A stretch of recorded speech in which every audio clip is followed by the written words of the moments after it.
Hello and welcome to Happy Home. Myself Dr. खुशी Dattani and this is the part 5 of our winter health series.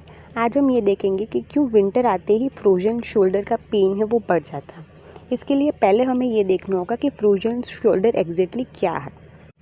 ये समझने के लिए हमें दो चीज़ें इमेजिन करनी है। हमारा जो शोल्डर जॉइंट है उसको हमें एक बोल कंसिडर करना है और उसके आजू बाजू में कैप्सूल होती है, उसको हमें एक लूज़ बैग कंसिडर करना है। अभी ये लूज़ बैग है और शोल्डर जो जॉइंट है हमारा, जिसको हमने बॉल कंसीडर किया, वो वहाँ पे फ्रीली मूव कर सकता है क्योंकि हमारी जो कैप्सूल है जिसको हमने लूज़ बैग कंसीडर किया है वो एक एडिक्वेट अमाउंट में है। उसकी एक स्पेस जितनी होनी चाहिए उतनी है। अभी कोई भी कारण की वजह से जब ये बैग श्रिंक कर जाती है, जब छोटी हो जाती है, तो अंदर का जो बॉल होता है, मतलब अंदर का हमारा जो शोल्डर जॉइंट होता है, उसको वो अच्छे से मूवमेंट नहीं करने देती। उसकी वजह से हमें पेन और स्टिफनेस जैसे सिम्टम्स देखने को मिलते हैं। अब ये फ्रोजन शोल्डर होता क्यों है?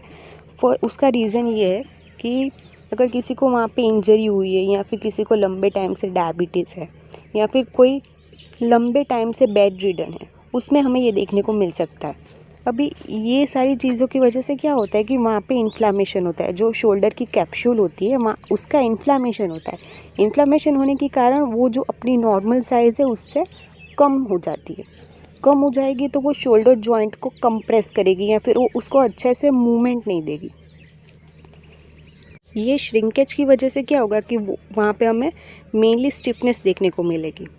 इसको हम ऐसे देख सकते हैं कि हम कंसीडर कर सकते हैं कि एक रबर बैंड है जिसको हमने काफ़ी टाइम से यूज़ ही नहीं किया, तो उसकी जो इलास्टिसिटी होगी वो उतनी नहीं रहेगी जितनी वो पहले थी। जब वो नया था तो उसकी जो इलास्टिसिटी थी वो उतनी नहीं रहेगी उसके बाद, और यहाँ का जो ब्लड सप्लाई है वो भी रिड्यूस हो जाएगा।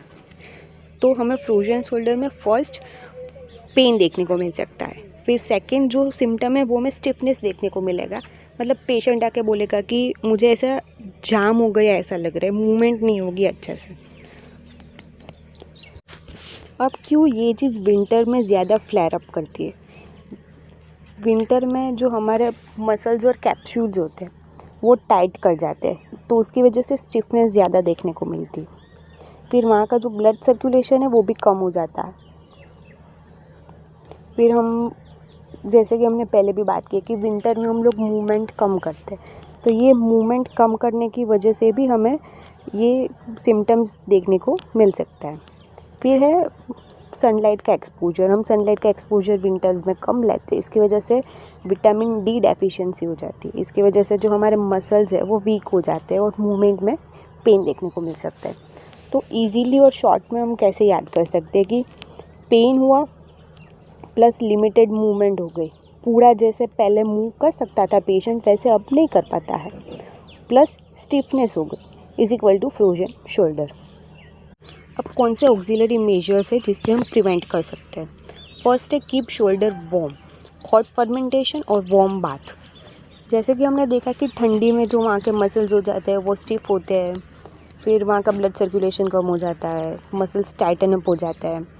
ये सब प्रिवेंट करने के लिए क्या करना है, हमें हल्के गर्म पानी से सिकाई करनी है।